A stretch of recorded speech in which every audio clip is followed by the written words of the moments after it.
My name's Steve Marvel. This is Crucial Survival. And today I'm going to be talking to Graham Scheiblich about coping in a crisis. Graham, thank you for joining me. Tell us a bit more about yourself and what you do and what we might like to talk about today. Sure. Yeah. Thank you first for inviting me on. I'm real grateful to be talking about this subject because I'm a backpacker, a pretty excited, about outdoor adventure, mostly backpacking, going out into the wilderness, going off trail and so forth. So it's relevant to what I enjoy doing. I'm a coach, and I have a unique approach to helping people with hidden emotional behavior, hidden emotional trauma, to help people really get past that, to start to discover what they really want, the kind of life they really want, and what are those barriers to that. So, yeah. Right. So, what I'm going to do now is I'm going to talk through the sort of anatomy and of an emergency.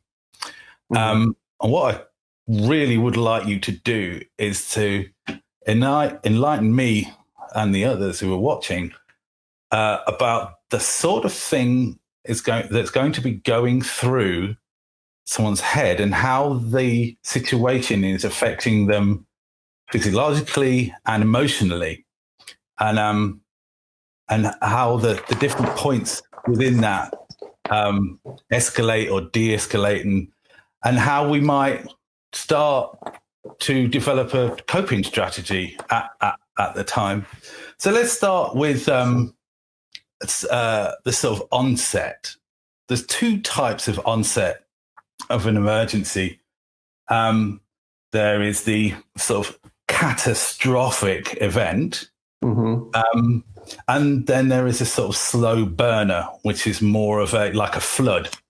A flood might be considered a slow burner as the rivers sort of rise and rise and rise until eventually there is a point at which this is everything is you can no longer cope with the situation. It becomes overwhelming for physically a barrier. For instance, we come overwhelmed.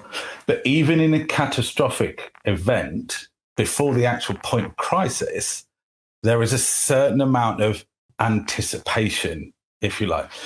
To take the classic plane crash, which is a very unlikely survival situation, but people like it. Chances are there's going to be a big load of turbulence, an engine might go, the oxygen masks are possibly going to fall. And though there's no actual somebody's verbally said, we're going to crash, it's not like the brace position. This is turmoil in the head. So let's take the anticipation of it is absolutely let's take that sort of short-term pre-crisis point. What is happening to people in that aircraft where it's all getting a bit dynamic and a bit strange? What sort of emotions are people feeling, and what sort of physiological changes are going on? Well, I think I love the setup, and I'd like to bring it into the context of the plane example is fantastic because obviously there's one of the most used examples is of the oxygen mask and putting it on ourselves before we can help others. But I'll back up to the beginning of the onset. We'll bring it back to the context of the planning and beginning of an outdoor adventure. You're an outdoor adventure survivalist trainer. And so essentially the airplane ride here is packing for a trip. And it's likely on foot. We're going on an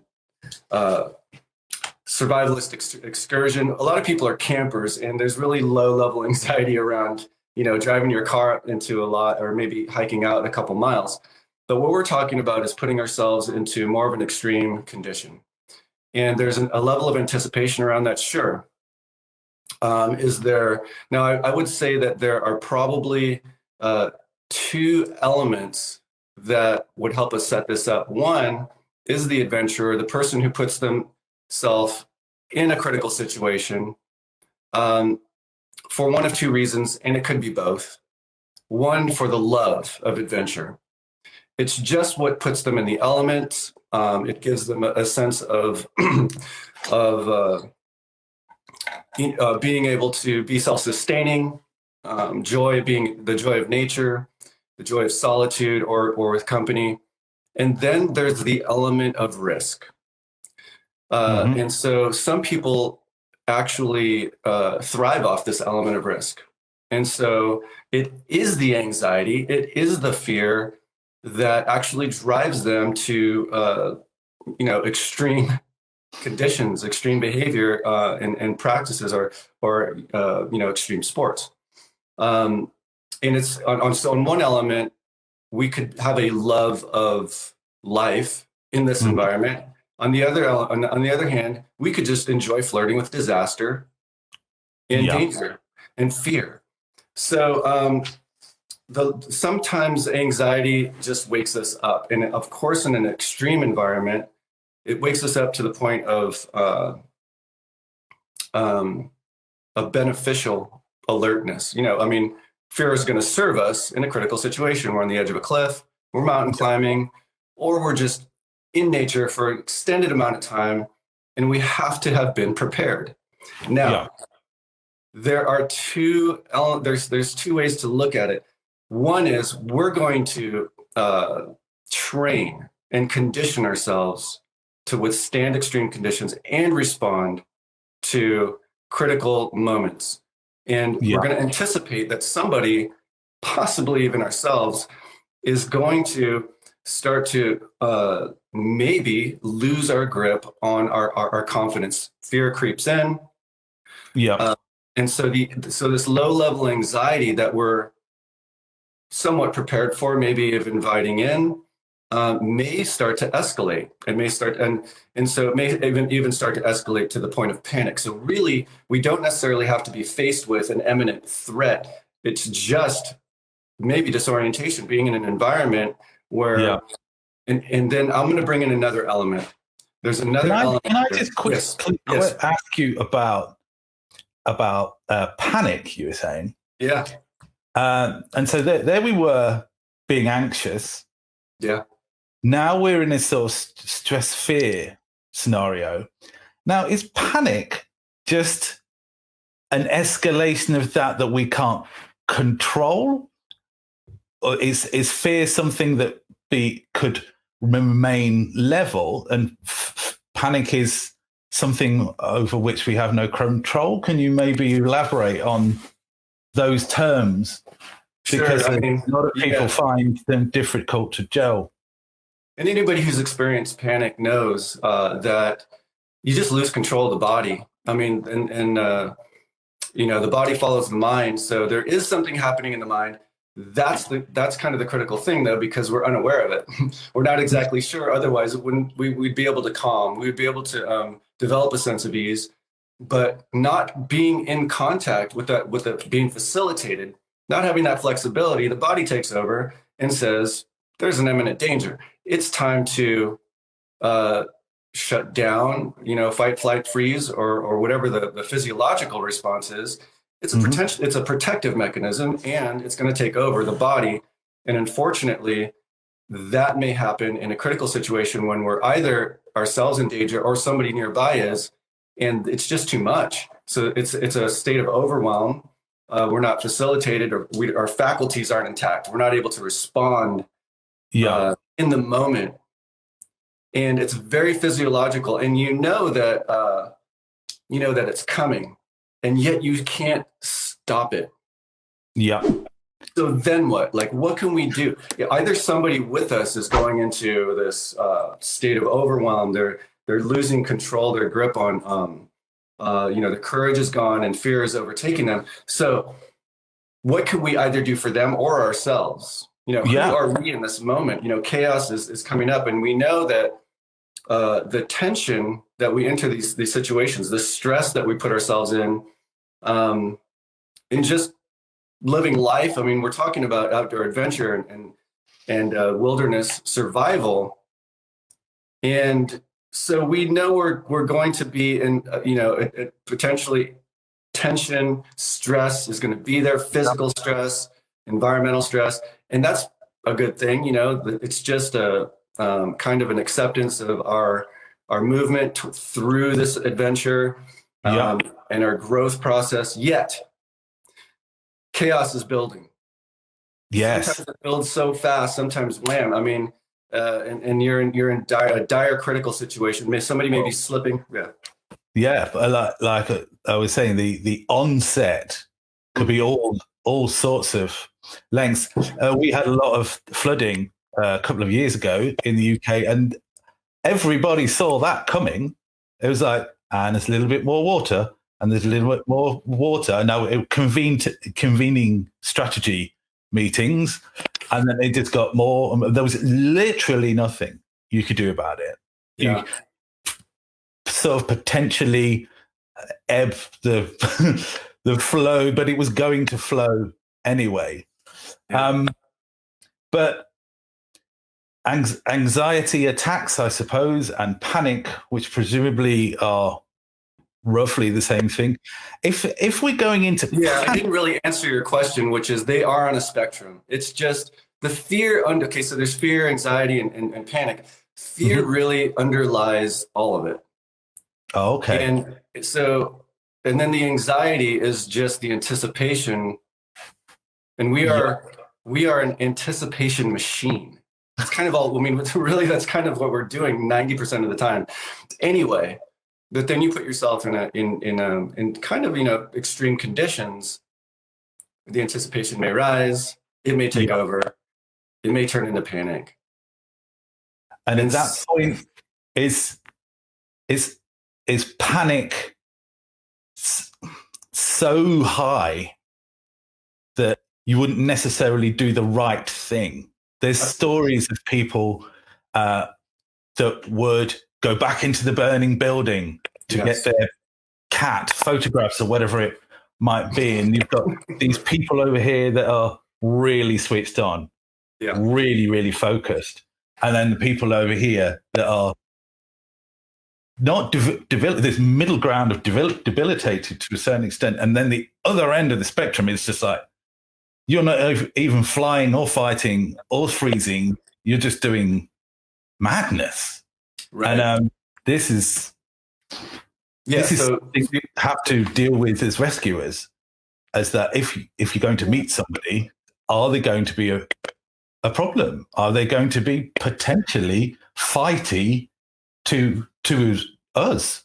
That has been the case, not with me, thankfully. But yes, you were telling me and the others and us about preparation and panic anticipation. Yeah. Well, I mean, there's what you're describing are the various responses and then outcomes that can come from those responses. So, I mean, there's a way of saying this that is it's probably the most common perspective on what we're talking about is under pressure, you either rise to an occasion, which is, you just do what is before you. You respond to what's before you. You have the flexibility in your response to rise to the occasion, to save the cat pictures, or you hear of the mother who saves the child from an overturned car by having some miraculous moment of strength and presence to be able to just be in the moment. And so there's that. And then the other side of that coin is either you rise to the occasion or you sink to the level of your conditioning, or if you're a trained professional, you sink to the level of your training. So you're only really as flexible as you've been prepared. Yep. But my job as somebody who specializes in the hidden emotional barriers to being response. So It's probably very commonly just referred to as trauma. And I want to kind of contextualize and give a definition to that, Oh, yeah. because it's, it's kind of this mysterious and really complicated thing, and it's kind of shrouded in this mystery. But the way I would define trauma is anything that would change you in a way, anything that changes you in any way to limit your future responses in any situation in life. Oh, what a beautiful definition. It's really that simple. And so, Yeah. what we call, this is the third element. So, the common perspective, and I'll repeat that, is just to either rise to the occasion or you sink to the level of your training, your conditioning. Now, here's the other thing. No matter what we do, as a professional, as somebody, as a lover of a thrill seeker, or even somebody who has low level anxiety or serious anxiety about elevators, airplanes, so forth. Mm-hmm. What we know through the greatest thinkers and researchers is that it's never really about what's happening in the moment.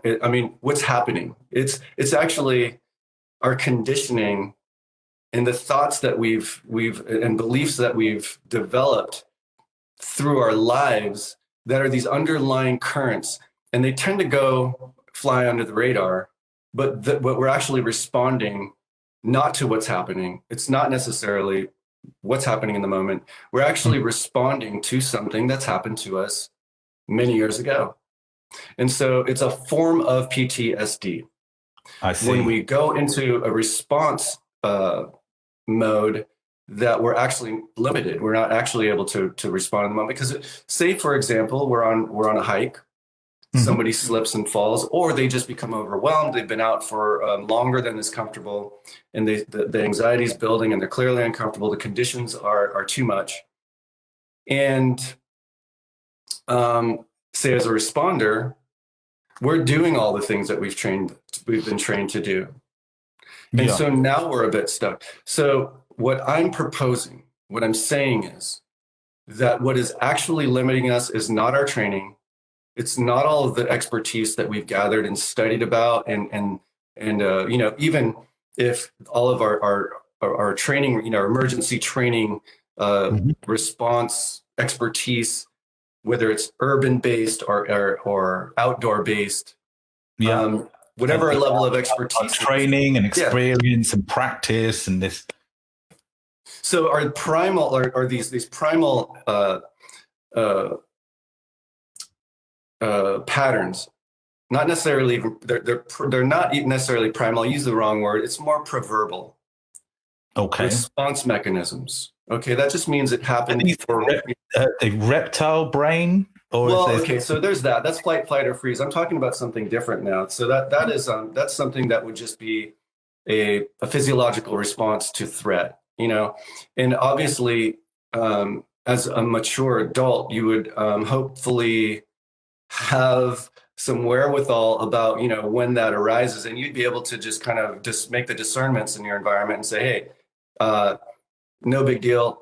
I thought that that wasn't a dinosaur over my shoulder. It was just the building across the street, right? So which is nice. It's just kind of a level of maturity and evolution. Now there's this other thing, which is the hidden emotional stuff that lives in the body, this memory that lives in the body. So my point is, no matter how well you're trained, you still may be responding from a pattern or a belief system or a previous trauma that wakes up your defense mechanisms and your fear and your threat responses, because all it's doing is it's recalling a threat.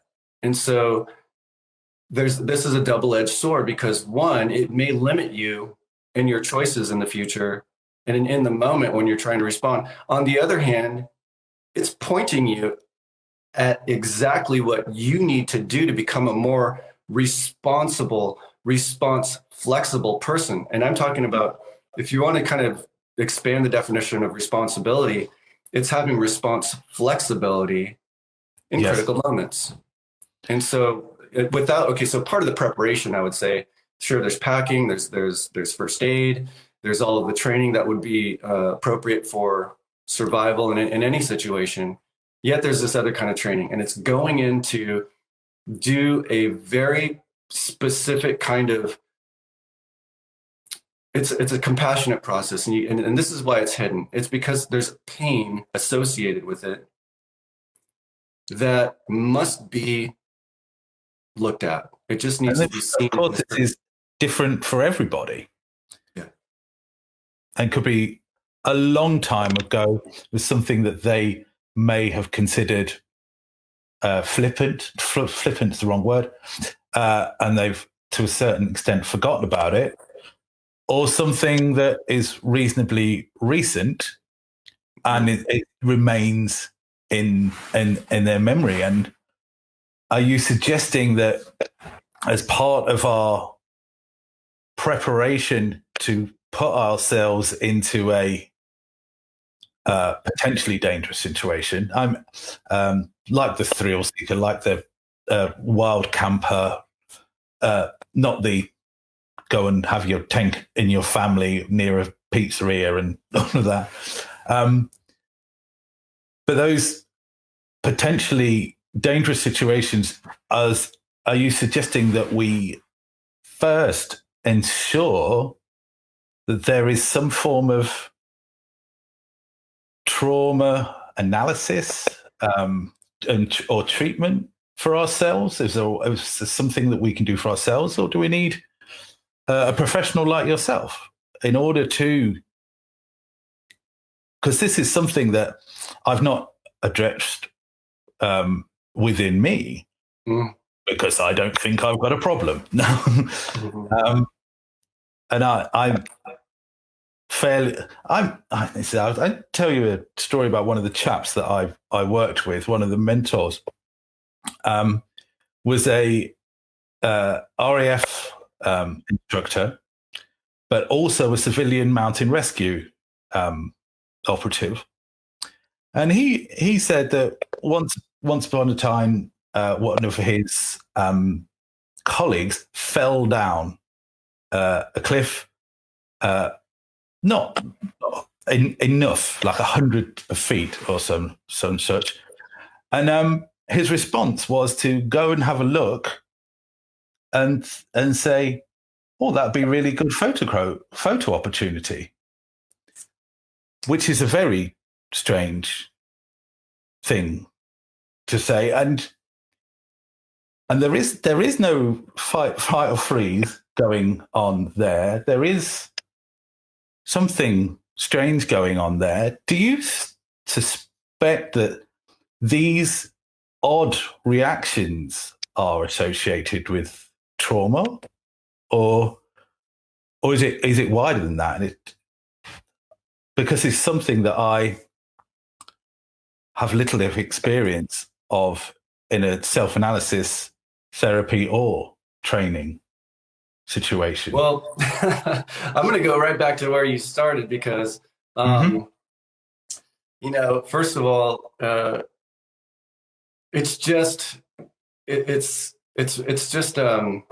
hidden. I mean, it's something that we just bully right past. It's our culture. We don't slow down and we don't consider what, what's in there. It's just not in our culture to interrogate, or not interrogate. Interrogate's kind of an aggressive word. To inquire. I mean, that's the name of my practice is deep inquiry, and it's an inquiry, and we just don't do it. And here's the thing. And so what we do is we're kind of a bully culture, and we wonder why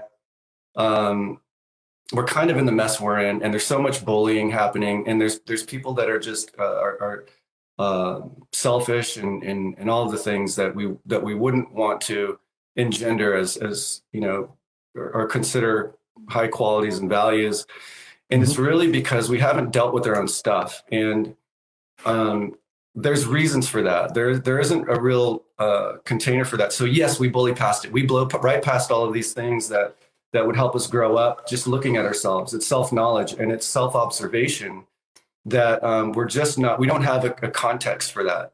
So what happens to us early in life or even later in life that may cause a trauma response or limit our response, we tend to just say, hey, well, just get over it, look to the future, forget about the past.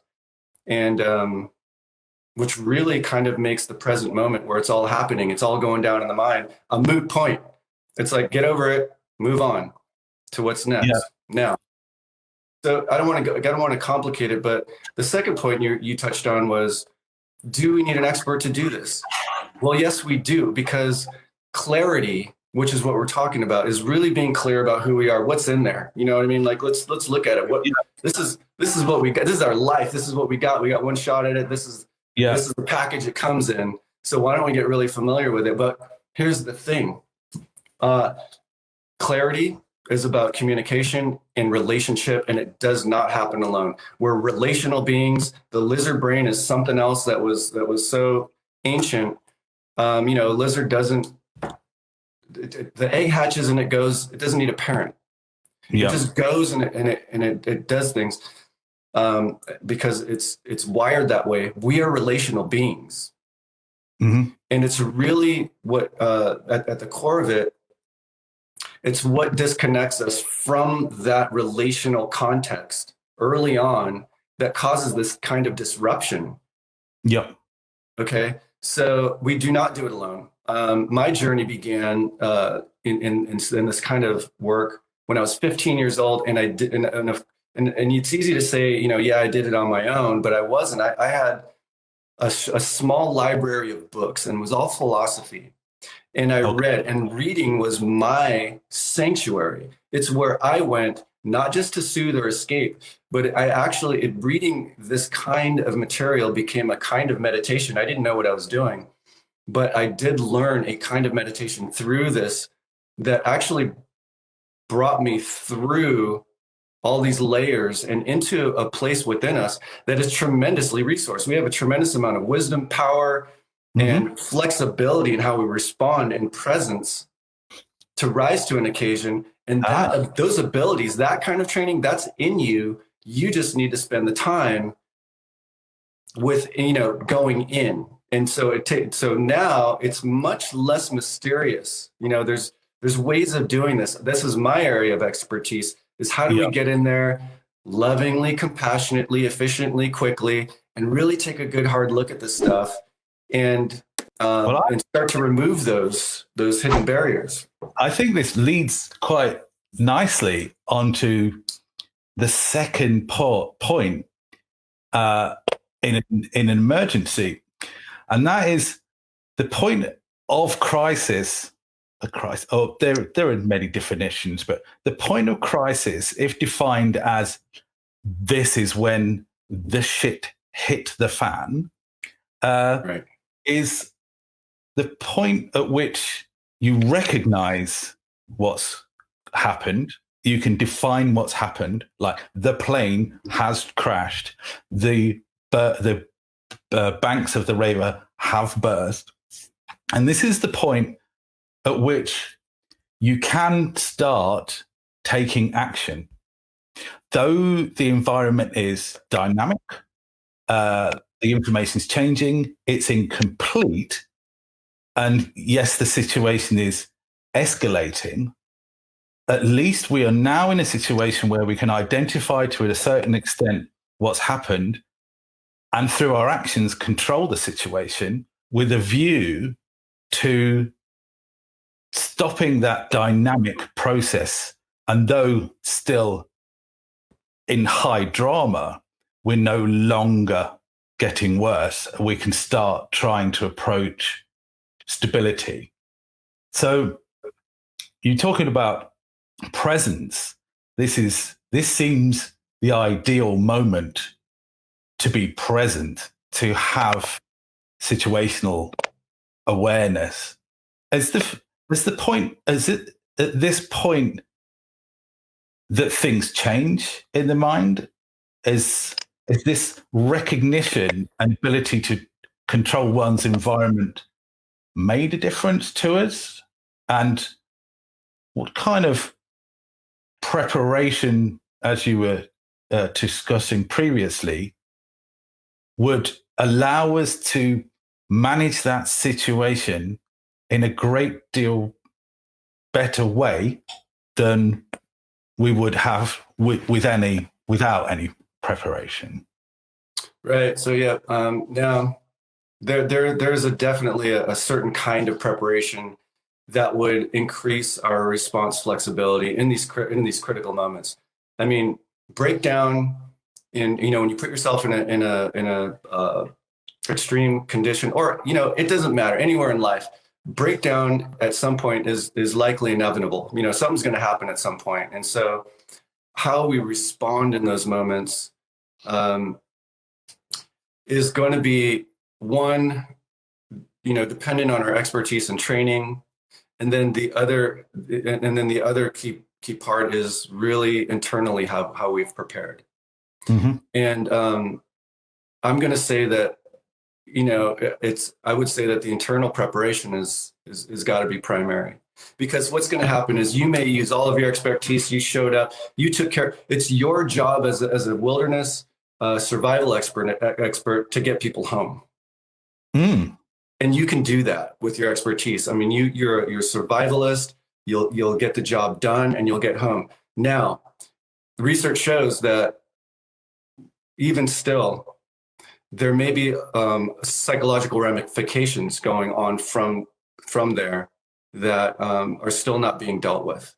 So there may be a re-traumatization, or just still there's this unresolved material. I mean, and for all purposes, all we're talking about is this repressed material that's coming up again and again. Yeah. So, chaos in the moment. I mean, of course, preparation does matter for those moments, absolutely, and our expertise matters for those moments. But the kind of preparation that I'm going to emphasize is investigating. Take that inner journey. Yeah. Do this inner exploration and really remove those barriers to what would allow us. Because really, in any chaotic situation, in any emergency, what's happening really shouldn't matter. You're just there. You're witnessing it. Now, there is a kind of a state of mind that I'm talking about that's been, that we hear about, through these fantastic and wonderful people and their quotes. For example, I wrote one down here. Okay, well, there's one that I kind of default to, which is it's a Native American. Oh yeah, please. I'm on the phone presently. My neighbour has brought a parcel for me. Sorry. Sorry. I was just kind of talking about frame of mind, or mindset. Yes. And what this kind of preparation can put us, what kind of a frame of mind are we talking about? And so I just want to use a couple quotes to give that a little context. And one is a Native American quote. I'm Native American, and so I grew up with hearing this most of my life, which today is a good day to die. And what does that mean? It's a glib phrase used in so many films. Yeah. And it's unfortunate because, as you're about to explain, and I know, it has such deep meaning and such deep truth. It does when you realize, when you have an experience of it, just like any other theory or idea. Sounds cool.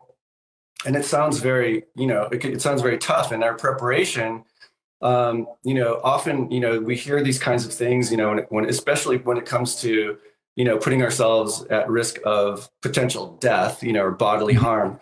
So we tend to, a lot of our preparation is around toughness, mental toughness. And I'm going to make the argument that all that preparation, all the toughness, that does not necessarily mean resourced or intelligent. It just means tough. And that'll serve you to a point. Now, what about the psychological ramifications going forward? Well, do we just want to be tough?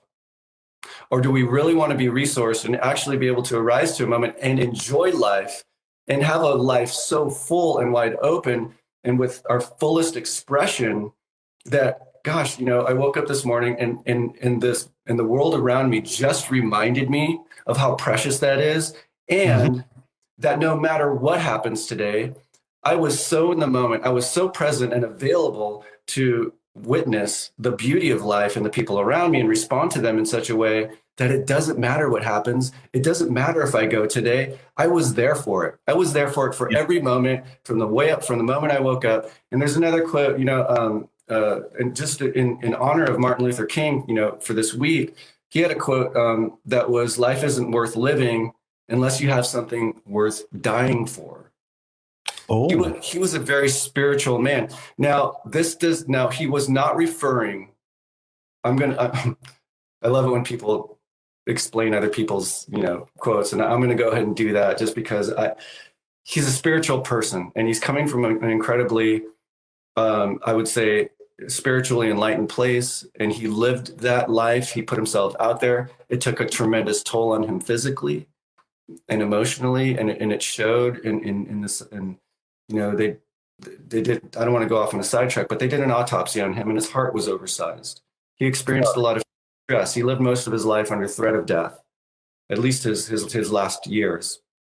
Now, he also had the spirit of understanding that he lived with something worth dying for. yes. And that was not an ideology.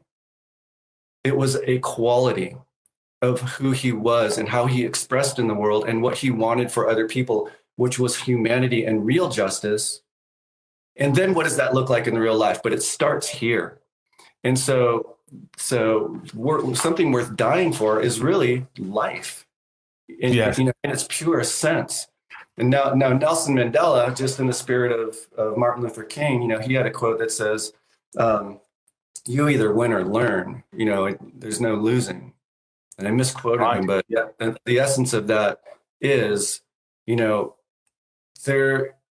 just want to bring that all the way to the extreme of putting ourselves in a situation that we're facing what we would consider a fatal threat. Yes. And we often mistake many things for that. That's just our conditioning, that we are one of the greatest daily threats that we live under, just walking, is the threat and fear of how do you say the word? Ostracization? I'll let you say ostracization. Being ostracized. Yeah, that's my big word of the day, ostracization. And so we will go to great lengths to avoid feeling left out. Yeah. You're gonna check your phone incessantly for those likes and making sure that you're in the know and know the and that's just about fear, this underlying fear about the world around us. And so this is just another layer. It's cultural.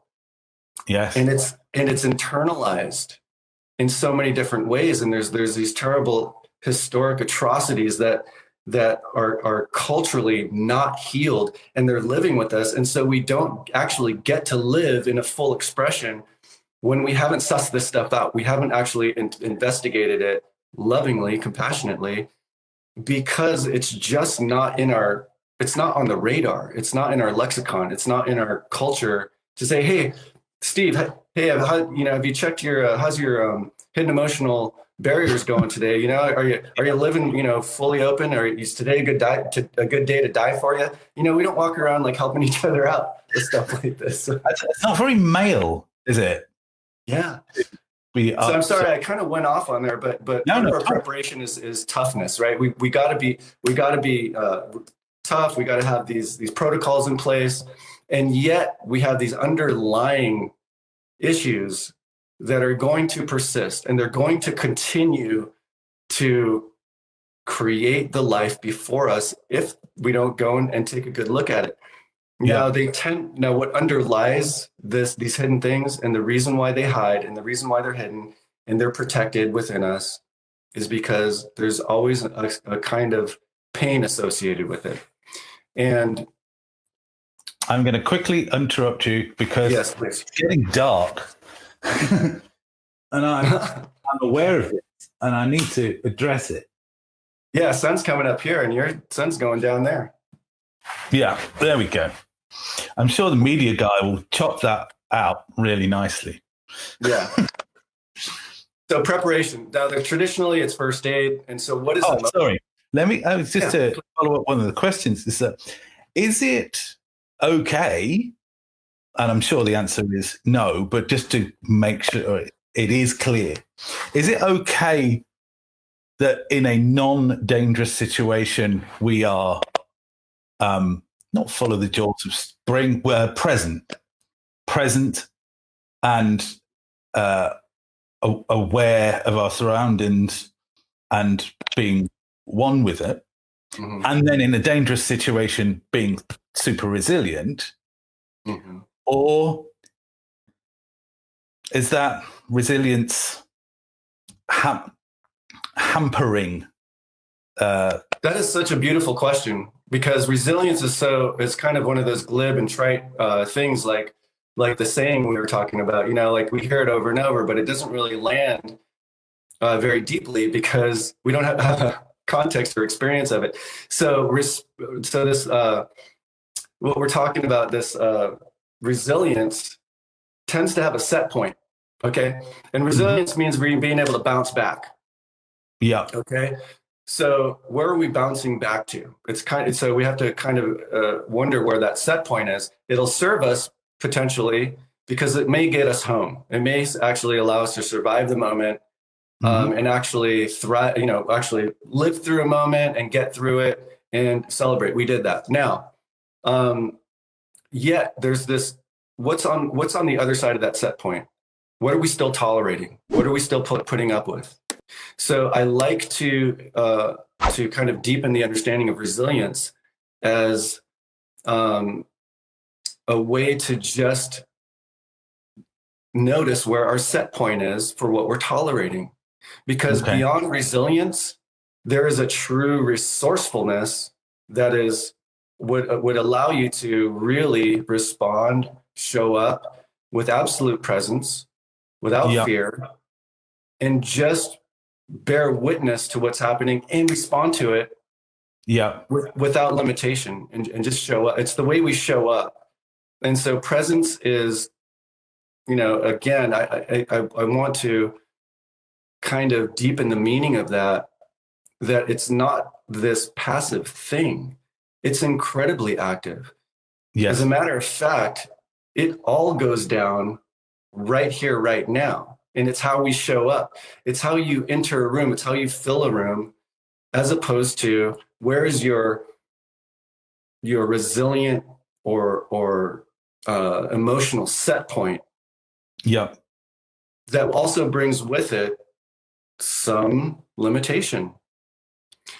And so it's my interest in my coaching and my teaching to just investigate that, to explore that, and to find out how we can actually develop presence in a way that is so dynamic that we actually show up as a better leader, as a better, with more character in our professional identity, with more compassion in our relationships, and just more certainty and certitude with our own private self. I'm going to tell you an anecdote, which is my favorite resilience anecdote. And it actually also encompasses a failure in leadership, which was one of the most unfortunate failures in leadership I've encountered. And that was a group of cadets that I was teaching on a 5-day course. And they'd come over from Holland, I can't remember, somewhere in Western Europe. And there were around 20 of them, and they'd come with one member of staff, and there were 2 of us. And it rained for 2.5 days, non-stop. And all that they had was a knife, a fire lighter, the clothes they stood in, a pot, and a bin bag. That's what they had. And they've got to build shelter, light fire, cook. And my style of teaching might not be considered ideal by many, but I have so many people that come on courses that make excuses. They're like, oh, I can't do this. I'm not the sort of person that can do that. And my attitude is quite often, I don't care. And it's like, we have worked, if it's a situation where I've not taught them well, and as a teacher, I understand that I have to teach things in such a way that people understand it, because people learn differently. If I've taught them well and they're just making excuses, I am not the kind of person. Yeah, Mm-hmm. I will tell them quite simply, I don't care. And Steve Larson, one of the marketing guys on one of the courses, he was saying about his father that he'd asked him for money and he said no, because if I give you that, you won't exhaust the resources you didn't know you had. And this whole just going and going and going, this mental toughness to do that. But anyway, sidetrack back. These 2 days later, these guys could light fire anywhere. And going from angry and upset to resolved and calm, this level of calmness was incredible. You could at any point and say, okay, the camp's gone. We need to make camp right here, right now. And they would. They pulled tinder out of their armpits, wherever it might be. And they had become, in my 10-year teaching survival skills, the most resilient people I'd ever taught. These guys would never give up. But the staff member that came, within the first day, less than a whole day, had given up. Yeah. It's like, no, I can't do this. I'm just going to use a lighter and newspapers to light a fire. I've got a tent in my vehicle, and I'm done. And I was appalled that this person was a superior, and I ostracized to a certain extent. It was like, well, if you're not going to participate, you can take your camp over there, because you're just going to negatively affect these people. And every single one of them became so strong. I was overjoyed. I really was. And that resilience was obviously by the time that those 2-3 days had come through, the resilience was coupled with absolute calm. And I imagined if they started the first day again, they'd be, as you say, present and calm and could cope with the situation. It was great. Sorry, that was a long anecdote. No, it's a beautiful story. And so I kind of want to emphasize two elements of, 2 points you're hitting on there. One is yes, and one of the beauties of the story is you're by expressing like, hey, I just don't care what your excuses are or where you're at right now. We have to choose right now to do a job. We have a job to do. We're going to just do the job, and we're going to choose to do that. We're going to choose to be present and focus. And yet it took this period of kind of working through the situation to get to this state of acceptance and calm and being there and taking care of what needed, that to come back to that state of resilience and be present and there and responsible. Now, what if we just started at that state of calm? Exactly. Okay. Yeah. So here's this brings up another question. So put yourself there in that situation. You're there with your team, and there's the facilitators, and there's all the dynamics happening, and it's very clear to you that some folks are just not really there to do the job at hand. They're going to just kind of get through it. They're going to default to a kind of their limit of where their comfort is and settle for that rather than lead by example. Yes. But I'm curious now, putting yourself in that situation, what's that like for you? Like what comes up for you As a teacher or as a teacher where there are certain folks, either they're making excuses, they're defaulting to, or they're kind of checking out. Yeah, it's very difficult to initially get through people's heads that it's a course, and though it's very dangerous, and I've only had 2 people go to hospital, and it was their fault. That nobody's going. I'm not going to let anybody die. Yeah, nobody's going to die of hypothermia. But everybody gets dehydrated. Everybody gets malnourished because it just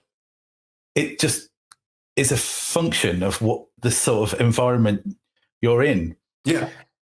From a teaching perspective, people have paid good money to learn something. And lots of people come out with different things. If you've just got a bunch of stockbrokers come in for a wild weekend, they'll be happy lighting a fire.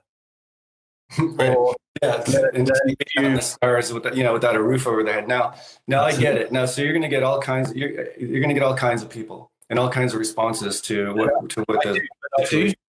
I have to craft a way that they know that I'm going to look after them, and I'm medically trained, and there is a hospital down the road, but I have to make it hard for them and give them that opportunity to not give up. And sometimes it's peer pressure. It's not necessarily me, because people are thrown into groups. Some people, sometimes with people they don't know, and I have to default to letting their peers help each other out. Because if I am an overactive teacher, I become a crutch. But if they are teaching themselves, they identify that this person's skill is more suited to this task, and then they overlap those skills. But I've often found it difficult to enwild the situation, to make it feel more remote, and trying to that nobody's ever left a course. And in a strange way, I've wondered why. I've taught thousands of people, but why did nobody leave the course? And it's not just because they spent money on it, because sometimes it was the company that spent the money. And was that people finding that in themselves? Is it just my attitude? Well, yeah, it is. And I want to ask you a question regarding that. So if you don't mind, I got it. You're definitely, you don't want to develop a sense of dependency. You want them to be independent actors in this. You want them to be resourced. And so that is critical. And the only way to do that is to let go of certain expectations around, control. And you just have to allow them a certain amount of space to just be responsible. Yes. Without forcing them into it, just give them the space to do that. Now, this is the question that I have for you. Mm-hmm. Is that when you're up against a resistant student or staff member and they're being difficult, they're defaulting to some, like, hey, I'm not really here for this. I'm just going to kind of call it in. I'm going to just get through it. I'm not really into like learning that much. I'm just out for the weekend. I'm curious, what is that? When I say, what is that like for you? How does that feel? How does it feel for you to have somebody kind of checking out and not really showing up the way you want them to? I'm quite honestly, if I'm going to react to the question straight up, it's disappointed. Yeah. Somebody is there and I'm there with my skills, and there's a curriculum, if you like, Right. but it's like, here's some things we're going to learn. They're making dens and lighting fires. It's like, it's what's not to love about that. Of course. Yeah, and I'm disappointed in the. Okay, so you're disappointed. Now here's the thing. Now you have a love for what you do, and I'm sure that comes through. And the fact that you don't have anybody dropping out is a tremendous attribute. You know, it's a testament to how you show up, because you're engaging enough, you have a passion enough to carry this group and to hold them through this without any, attrition really. So now I want to actually ask that question again, because disappointment is not a feeling, it's a description, it's a perspective. So I'm curious about that disappointment. What's that feeling for you? Like, how does it come up for you physically? Like, do you feel that in your body? Yeah, it does. It feels like a blow that pushes me back. A sort of, this is a description of a feeling, and there is an amount of stress. And it's here. Let's just stay with that. It's here, and it's a blow. I mean, it's like pow, and then there's a weight, certain kind of pressure, maybe. Yeah, absolutely. As I say, it puts me back. Now, if you were able to just stay with that, if you were able to just stay with that pressure, that feeling, you're in the moment. There's folks there, and just remember, like, one of your worst clients, and they're just checking out. They're not really there for it, and they got under your skin, and here you are. It's like, it's just breaking your heart here. Like, I'm putting my passion and my hard work into this course, and you're just calling it in. You're kind of just that you're not really here for it. Now I want you to just go with the feeling and just give it a little space. Just give it a second. Maybe check in with your body. I just want to explore this with you, if you don't mind. Do you mind if we do that? Of course. For a moment. So tell me more about the feeling in your chest. I mean, there's a feeling there. And it's tension. Is it tension? Is it weight? What is it? It's weight. It's weight. It's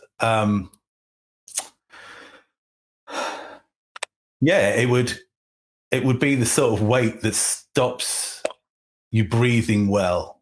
That sort of shortness of breath. Sort of anvil on your chest, sort of. Yeah. And it's the sort of point at which my brain's going really, really fast, and the weight is debilitating. Okay, well, let me ask you this. Completely. But. So what's that feeling in your chest? What's that feeling? So there's something that underlies it, because still the weight and the heaviness, I mean, that is a feeling. There's tension there. Mm-hmm. Is there an emotion associated with that? Is there something that you can deepen that description of that feeling without necessarily being too descriptive? And just go into what it is that emotion and that feeling that is here. And if you could just ask that feeling, if you could just be with it, give it some space, and ask that feeling if it could say something and give you a message, what would that feeling be telling you in that moment? That's a very interesting question. And I'm finding it very difficult to talk to the feeling. And that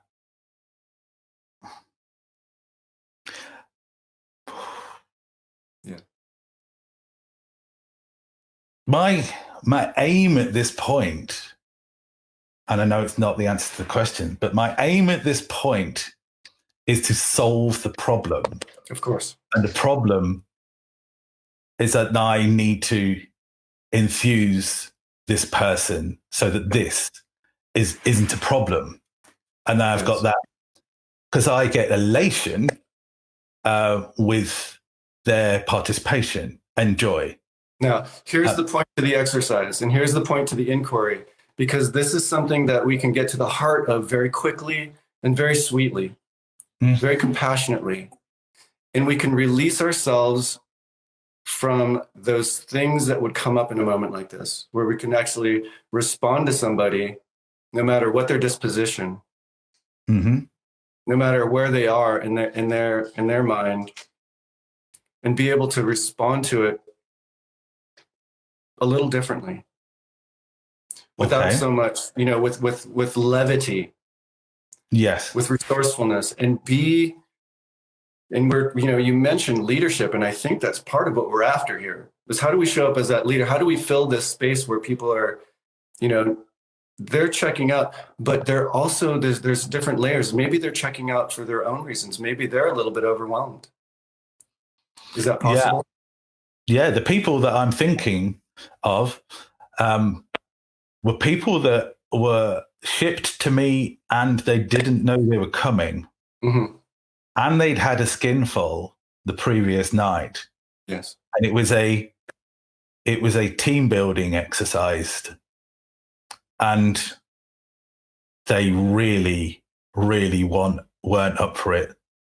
They knew that it was team building, and most corporate team building there's a lot of resistance to that sort of exercises.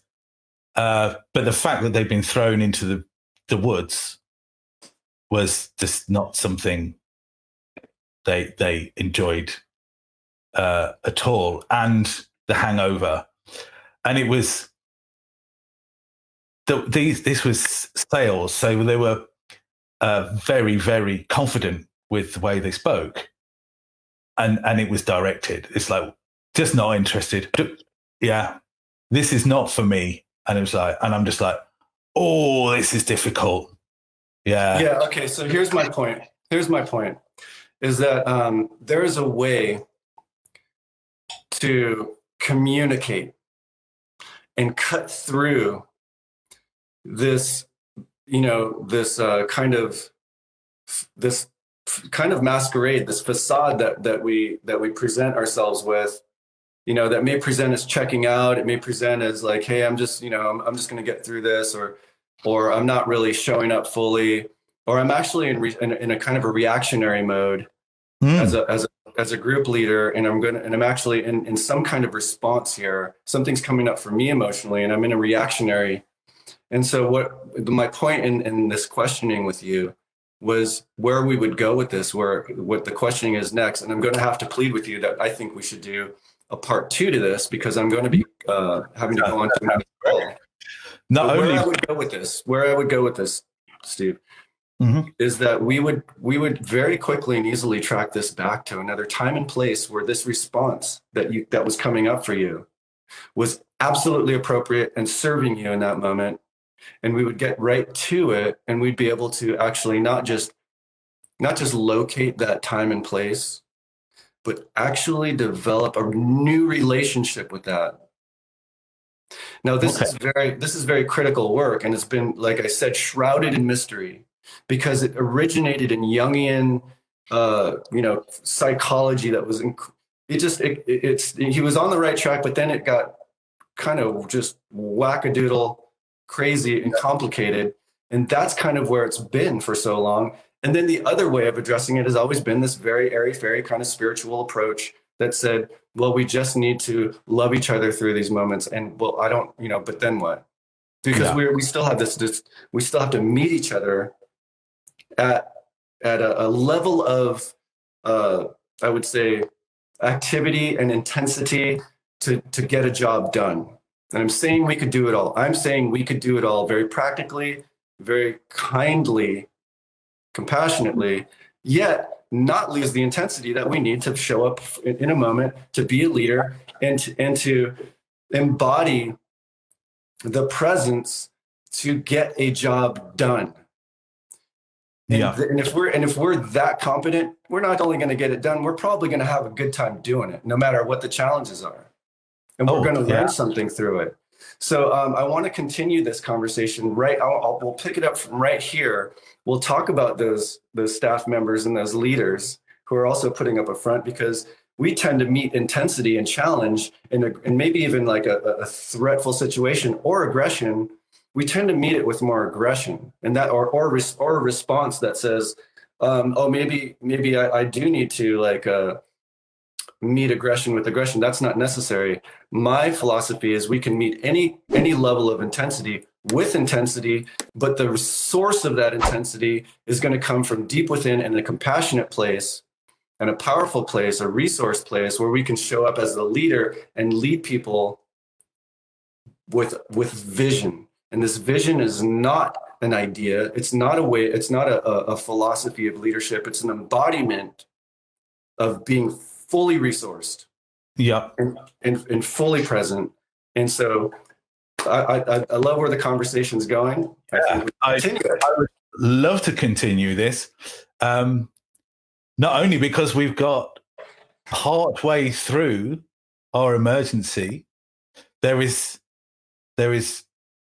so much more in the timeline. There's so much coping mechanisms. There's the yes preparation that we're talking about now. And from my perspective, I have, I suppose, three facets, that being the survival, not necessarily wilderness. I had a stroke and there was a certain amount of survival associated with that.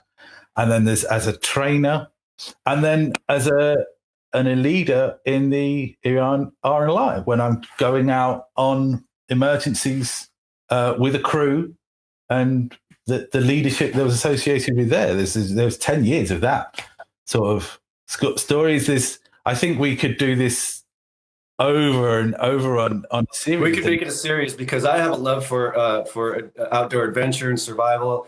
My wife and I, actually, I only started backpacking a few years ago. I've always been an outdoorsman, athletic, a surfer, and so forth. But I've recently, over the past few years, developed a love of wilderness adventure, and really getting out into nature. And I want to talk about that more. You know, I want to put us and our audience in the wilderness so we can all experience the wonder of being in not just in nature. And I don't mean, going for a walk in the trees. That has tremendous benefit. But I'm talking about experiencing the intensity and the pristine balance and harmony that is only experienced when you get away from enough traffic, human traffic, to where you can actually witness the purity and power of nature and how it regenerates itself, and to get yourself into a situation where